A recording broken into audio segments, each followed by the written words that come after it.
Você acha que é possível ser humilde, perseguido, misericordioso e ainda assim ser feliz? A felicidade que Cristo fala é exatamente o oposto dos padrões do mundo. Mas em cada caso, a felicidade não está nos infortúnios, mas na recompensa que nos espera no futuro. Nessa aula nós vamos abordar sobre o Sermão do Monte, que são as leis do reino do Messias. E além disso, vamos falar que nada somos sem Jesus Cristo. Eu sou Victor Cavalier, seja bem-vindo a essa aula. Queridos irmãos, hoje nós vamos estudar a lição 3 da Escola Bíblica Dominical, que tem como título O Sermão do Monte. Aqui nós estudaremos do capítulo 5 até o capítulo 7. Veja o que é dito aqui no texto áureo em Mateus 5:3. Bem-aventurados humildes de espírito, porque deles é o reino dos céus. No seu primeiro discurso, intitulado como Sermão do Monte, Jesus traz uma novidade, que é na realidade a lei do reino dos céus. Ele nos convoca a chegar a uma nova posição espiritual, uma posição que trará benefícios individualmente e socialmente. Segundo Halley, podia ser que Mateus considerasse o Sermão do Monte como um epítome. O que é isso? Um resumo, uma doutrina dos ensinos de Jesus, na qual todo o ministério de Jesus foi uma ilustração. As bem-aventuranças descrevem a condição interior de um seguidor de Jesus e lhe prometem bênçãos no futuro. O céu, para Jesus, que já conhecia aquele lugar, era tão maravilhoso que ele considerava qualquer condição, mesmo que seja desagradável aqui na terra, algo positivo, se ela tornar mais viva a entrada no céu. Mas lembrando, Jesus não veio para revogar a lei. Aliás, ele trouxe toda a lei de volta. E além disso, ele veio reforçar. Ele veio dar um sentido mais profundo, não só nos atos externos, mas também nas intenções do coração do homem. Mas antes de continuar esse vídeo, não se esqueça de se inscrever nesse canal, caso você não seja inscrito. Assim você vai levar a outras pessoas esse conteúdo. E também deixar um gostei, assim você comunica com outras pessoas acerca desse evangelho. E eu quero agradecer a todas as pessoas que acompanham o canal até agora. Estamos chegando aos 500 inscritos e aqui temos muitos inscritos de diversos lugares. Mandar um abraço para o pessoal de Tefé que acompanha esse canal, assim como a Assembleia de Deus lá no Rio de Janeiro. São muitas pessoas que chegam aqui, graças também a todos vocês que compartilham esse conteúdo, que deixam seu gostei, que deixam a sua inscrição. Eu louvo a Deus pela vida de cada um de vocês. Então vamos para a aula. Então vamos para o ponto 1 e olha o que diz aqui: Jesus, mestre e legislador. 1.1 vai falar os grandes discursos de Jesus. Veja o que está escrito aqui em Mateus 5:1.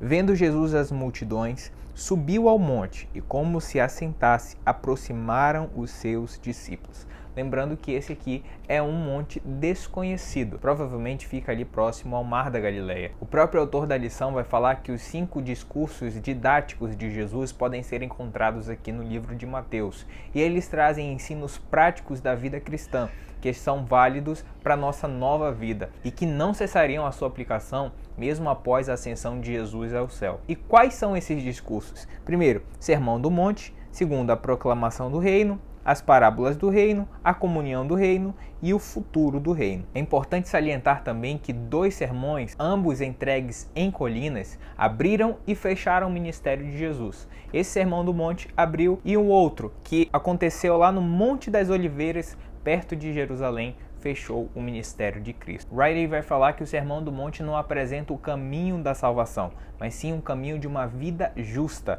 Lembrando aqui que contrasta com o caminho antigo dos escribas e fariseus. Esse novo caminho é para quem faz parte da família de Deus. Agora vamos para o 1.2, que vai falar sobre Jesus, o sumo legislador. E olha o que é dito aqui em Mateus 5:2. E ele passou a ensiná-los dizendo. Lembrando, isso também é importante ressaltar, que o grande legislador de Israel foi Moisés. Ele recebeu a lei de Deus e passou a ensinar o povo, a falar com o povo essa lei através de todos os tempos. Essas leis são os princípios e regras para a conduta do povo hebreu, do povo judeu, e estão previstas ao longo de todo o Pentateuco. Mas veja bem, agora o monte à beira do Mar da Galileia é para a Nova Aliança do que o Monte Sinai foi para a Velha Aliança. Mas aqui tem algumas diferenças, e quais são elas? Primeiro, o povo da Nova Aliança não chegou a um tremendo deserto, mas sim a uma ladeira verdejante e habitada. Um segundo ponto que é importante é que o Senhor desceu sobre o Monte Sinai em fogo, do qual a fumaça subiu ali naquele lugar, como uma fornalha, enquanto todo aquele monte tremia. Mas em contraste com isso, Jesus subiu ao monte e falou com o povo face a face. E enquanto na primeira vez no Monte Sinai, nenhum animal sequer poderia tocar naquele monte e o povo já suplicava para Deus parar de falar, porque as palavras eram tão fortes, agora os recém-convertidos subiam no Monte da Galileia para ouvir Jesus falar as suas palavras de graça e de luz. Então, nós podemos observar essas duas diferenças, da antiga aliança e da nova aliança. O autor da lição vai falar o seguinte: Jesus, o Emanuel, o sumo legislador, em seu discurso estabeleceu princípios e as regras fundamentais do reino dos céus aos seus discípulos. E aqui ele levanta princípios éticos, morais, princípios fundamentais que regem toda a nossa sociedade, como conhecemos, através de filosofia, sociologia, até mesmo o direito, e traz a beleza, a profundidade das palavras de Jesus e também ali de uma nova vida e uma vida social, uma vida em comunidade, uma comunidade saudável. Agora vamos para o 1.3, que vai falar sobre o primeiro grande discurso. Ainda Mateus 5.2, que vai falar aquela frase: e ele passou a ensiná-los dizendo. Esse aqui não só é o primeiro discurso de Jesus, mas também o discurso que mais aborda temas. Ele é tão longo que aborda cerca de 24 temas. Jim Swaggart vai falar o seguinte: uma mensagem bem pensada, e agora escute, com cuidado resoluto, de propósito e de vontade. Esse Sermão do Monte é o maior momento de instrução e de escritura que toda a humanidade teve o prazer de conhecer. Podemos ver o maior momento de instrução espiritual e escritural da história de toda a humanidade. O autor da lição vai dizer o seguinte: o Senhor comunica a sua incomparável novidade, sua lei maior, a lei do reino dos céus. Inicialmente, a vida e o agir do Messias irão confirmar a sua palavra, ser também posteriormente cumprida por todos os seus discípulos, convertendo-se na realidade nos seus ensinamentos através da igreja. É dito aqui ainda no versículo 1, aproximaram-se dele os seus discípulos. O autor da lição vai dizer que o Sermão do Monte, em primeiro lugar, foi dirigido especialmente aos discípulos de Jesus,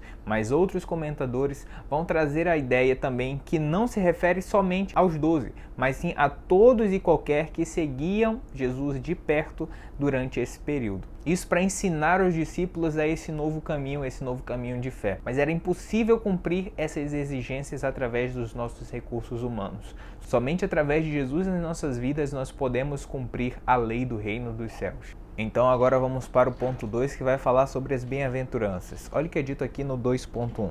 Humildade, consolo e mansidão. Mateus 5.3. Bem-aventurados humildes de espírito, porque deles é o reino dos céus. Primeiro, bem-aventurado, pessoa singularmente favorecida por Deus, feliz interiormente, porque está na paz com o Senhor. É importante lembrar que a primeira palavra que o Senhor fala aqui no Novo Testamento é bem-aventurados. Não é uma vida superficial. Jesus está falando aqui de um gozo, de uma alegria que perdura. Jesus ensinou que a felicidade não depende daquilo que eu possuo ou daquilo que eu tenho, mas sim daquilo que eu sou e daquilo que eu faço. O autor da lição vai falar que o soberbo confia muito nos seus bens materiais, no seu sucesso financeiro, no seu êxito pessoal, mas nada disso vai garantir um lugar no céu para nenhum de nós. Veja o que é dito aqui: os humildes de espírito reconhecem que nada têm em si mesmos e por isso estão prontos a serem cheios de Cristo. Por isso mesmo são bem-aventurados e são dessas pessoas o reino dos céus. E ele vai falar aqui: bem-aventurados os que choram, porque serão consolados. Isso quer dizer que todos os que choram são felizes ou serão felizes?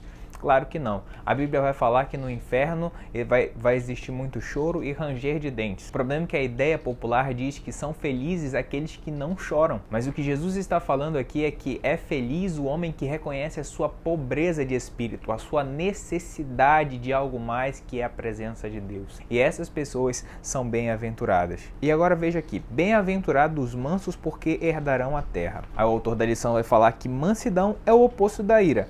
Constantemente irritado, irado, cheio de melindres e mágoas, não é bem-aventurado, ou seja, não é feliz. Os mansos reagem da melhor forma diante das injustiças da vida e sem se magoar. É válido dizer também que, segundo o autor da lição, diante da injustiça reagem no tempo certo, com verdade e lealdade, combatendo a injustiça dos homens através de vias legítimas. Isso parece loucura aos olhos dos homens, porque os homens consideram fracos aqueles que não reagem.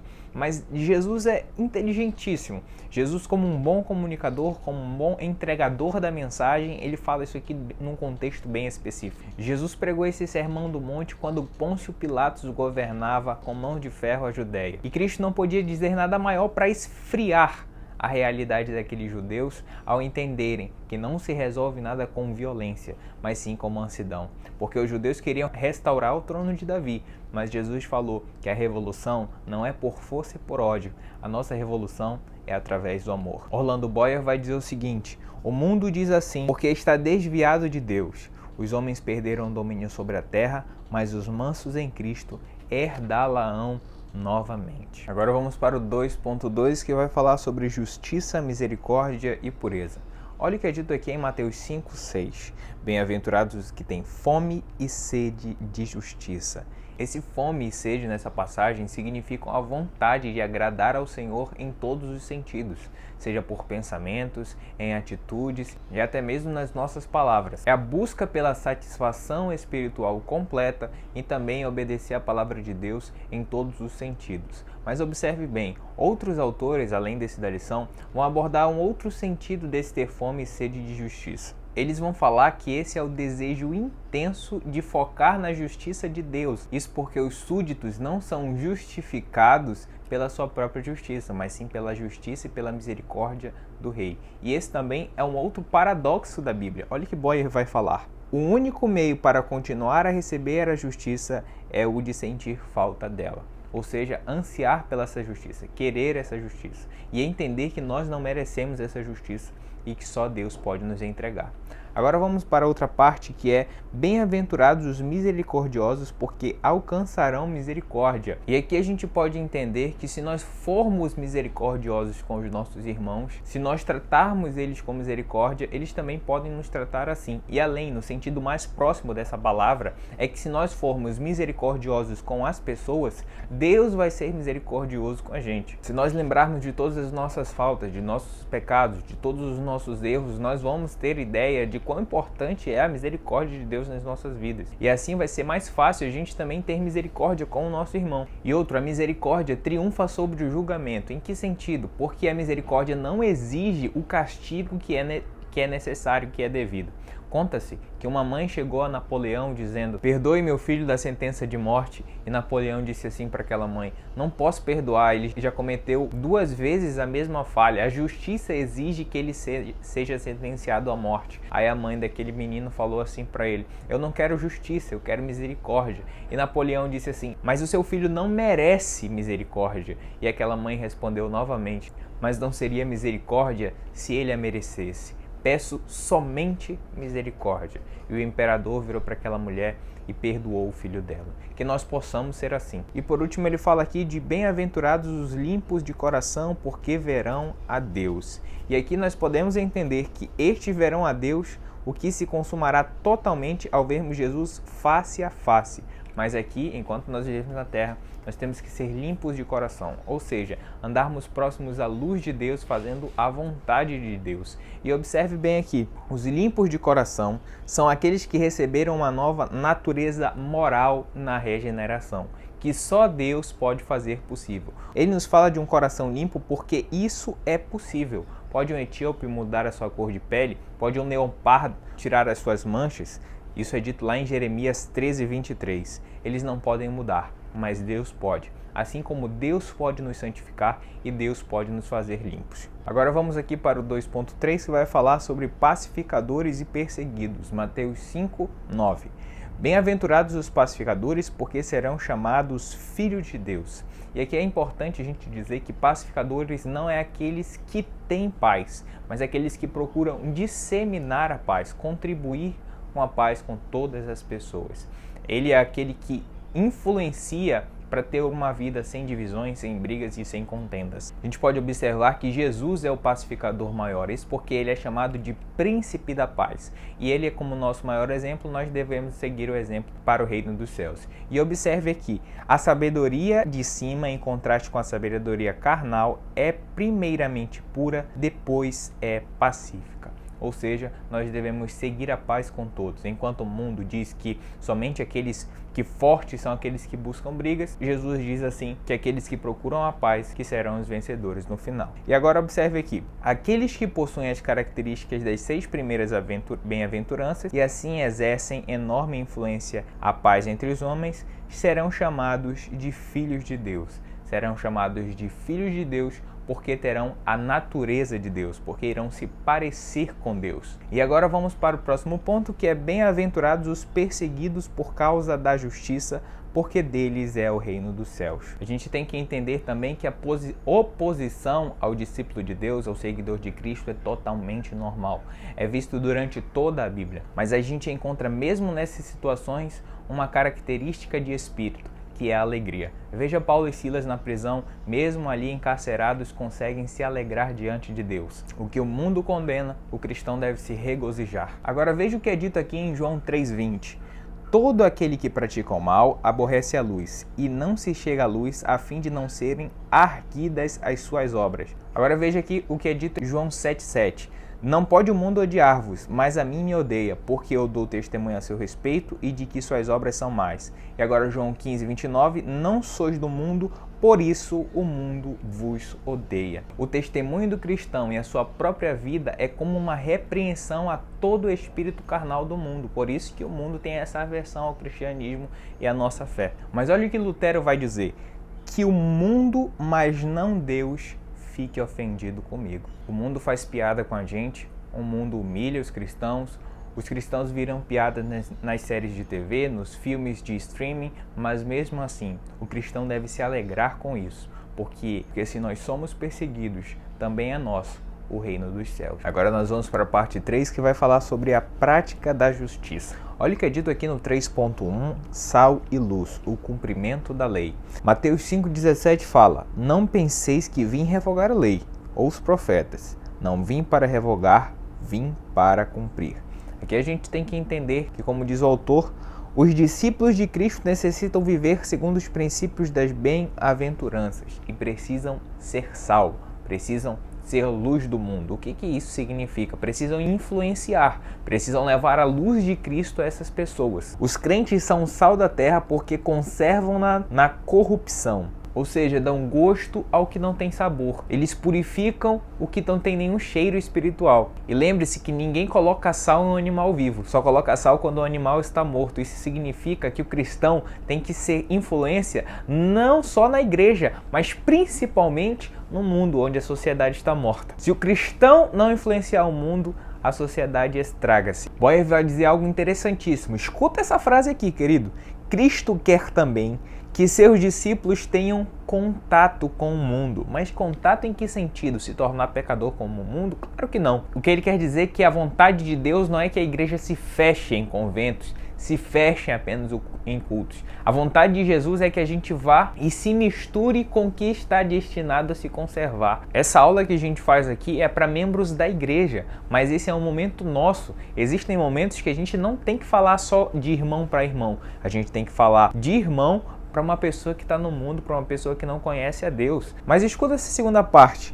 Em Jesus, a lei foi e será totalmente cumprida. Nele, o mandamento do amor a Deus e ao próximo sempre cumpre, satisfaz e supera, mas não revoga os mandamentos da antiga aliança. Isso aqui é muito interessante. Jesus cumpriu a lei, cumpriu as predições lá dos profetas do Antigo Testamento, tendo uma vida perfeita e também satisfez a lei completamente, tirando todo tipo de maldição da lei através da sua morte na cruz. Agora vamos para o 3.2, que vai falar sobre padrão novo e melhor. Olha o que é dito aqui em Mateus capítulo 5, versículo 20.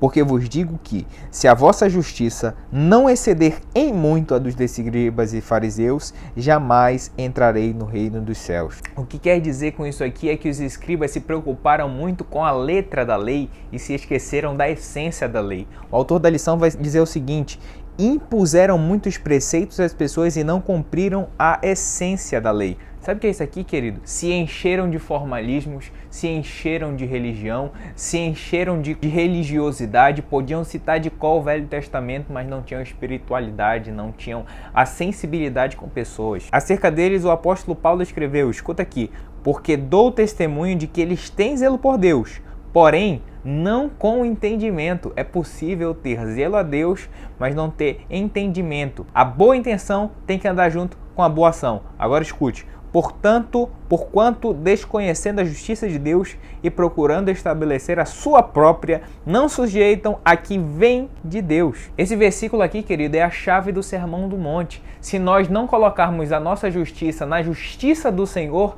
nós não seremos capazes de nos justificar. Ser justo é praticar os princípios do reino que Jesus mesmo estabeleceu. Agora vamos aqui, a gente vai para uma segunda parte, que vai falar, o Senhor concita-nos a uma prática superior de justiça em todas as áreas da vida, a saber, não matar, por exemplo, agora é não odiar. A ira, por exemplo, se coloca na mesma categoria de um assassinato. Agora a gente não pode também chamar o irmão de louco, dizer que ele é tolo se quer. E a gente pode até pensar, mas se a gente for num tribunal da lei humana, a gente vai ter uma vitória, porque isso aqui parece ser simples. O que tem de mal chamar um irmão de louco? Mas no tribunal de Cristo, no tribunal da lei de Deus, a gente não vai sair impune. Outra questão, adultério. Qualquer que atentar a uma mulher para cobiçá-la, ou seja, olhar com desejo intenso sexual, já está cometendo adultério.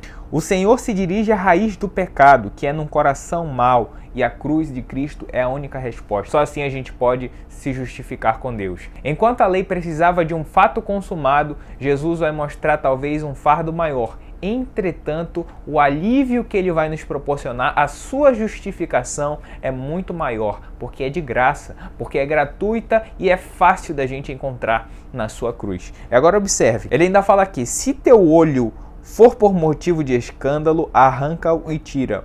Lembrando que Jesus usa sempre linguagem metafórica e simbolismo. Isso aqui não é literal, irmão. Toma muito cuidado com isso aqui. Qualquer que repudiar sua mulher, não ser por causa de fornicação, faz com que ela cometa adultério. Por quê? Porque isso aqui fere e rompe os laços e os votos do matrimônio. E observe aqui que Jesus usa uma oração subordinada restritiva.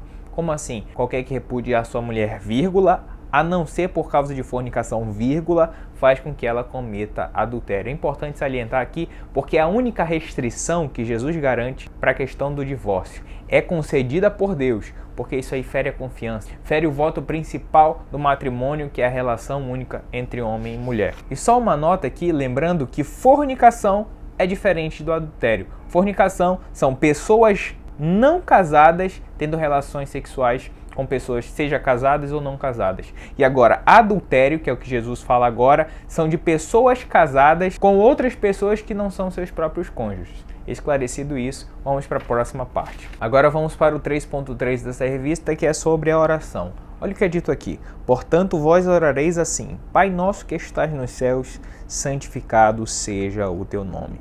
E aqui Jesus trouxe ensinamentos importantes acerca do modo como se deve orar. Primeiro, lembrando que não é através de vãs repetições, mas sim de uma adoração sincera a Deus. E ele ensina aqui o que é necessário fazer numa oração. Lembrando que precisamente para ser de contraste total à prática pagã, também deve ser rogado com completa confiança ao Pai Celestial. E também sabendo que Ele responderá adequadamente a tudo que a gente apresentar a Ele. Veja que Jesus destacou as áreas de interesses na oração. Se você tem dúvida do que abordar na adoração, escuta essa. A oração contém 6 petições. 3 dizem a respeito à santidade e à vontade de Deus e 3 dizem a respeito das nossas necessidades pessoais. Lembrando que essa na oração do Pai Nosso. Que ela, por ser rápida, não significa que todas as nossas orações também tenham que ser rápidas. Esse aqui foi um modelo de oração de Jesus. Lembrando que Jesus orava até mesmo uma noite inteira. O autor da lição vai falar o seguinte, começando a dirigir-se ao Pai, pedindo para que o nome do Senhor seja glorificado através da vida de cada um e que o reino dos céus seja uma realidade. Ou seja, a gente observa a necessidade da adoração dentro da oração. Não é só pedidos, não é só repetições, mas sim uma entrega a Deus de toda a nossa adoração, de todo o nosso louvor. Traga as experiências celestiais, supra as suas necessidades materiais, perdoe os seus pecados, não deixe cair em tentação, livra do mal. Todos esses conceitos, todas essas ideias são abordadas na oração. E um ponto fundamental que Jesus destaca nessa oração é a prática do perdão. Jesus nos ensinou que somente através da oração, reconhecendo-se como um devedor em falta para com Deus, demonstrando o carecer dele, o ser humano é perdoado por Deus. Quando eu reconheço, quando eu sei que eu não sou nada. E agora escute, quando também libero o perdão a quem me ofende. Perdoa os meus pecados, perdoa as minhas dívidas, como eu tenho perdoado os meus devedores. Caso na oração eu não perdoe o meu ofensor, eu também não posso ser perdoado pelo meu Deus. Tenho que reconhecer que eu também erro, por isso eu também sou perdoado por Deus. E Jesus ainda fala no final do seu discurso: aquele que ouve essas minhas palavras é como aquele que edifica a sua casa sobre a rocha. E as pessoas começaram a compreender, escuta aqui, que ele ensinava como quem tem autoridade e não só como os escribas. Isso se refere à autoridade divina que Jesus tinha através da presença do Espírito Santo. Além disso, eu posso destacar aqui que também ele era 100% homem e também 100% Deus. As pessoas viam a autoridade de Deus em Jesus Cristo. E por último, essa mensagem proclamou o intento verdadeiro da lei de Moisés e, sobretudo, pôs um novo fundamento na nova aliança. Olha que maravilha. Mas antes de terminar esse vídeo, não se esqueça de se inscrever nesse canal e também deixar um gostei. Assim você vai ajudar demais a divulgar a outras pessoas esse conteúdo. E veja aqui na aplicação pessoal: aquele que integra ao reino dos céus possui direitos concedidos por Cristo e nele obtém a capacidade para agir cumprindo os deveres do reino. E essa é a aula de hoje, pessoal. Fique com Deus, que Deus abençoe no nome de Jesus. Amém.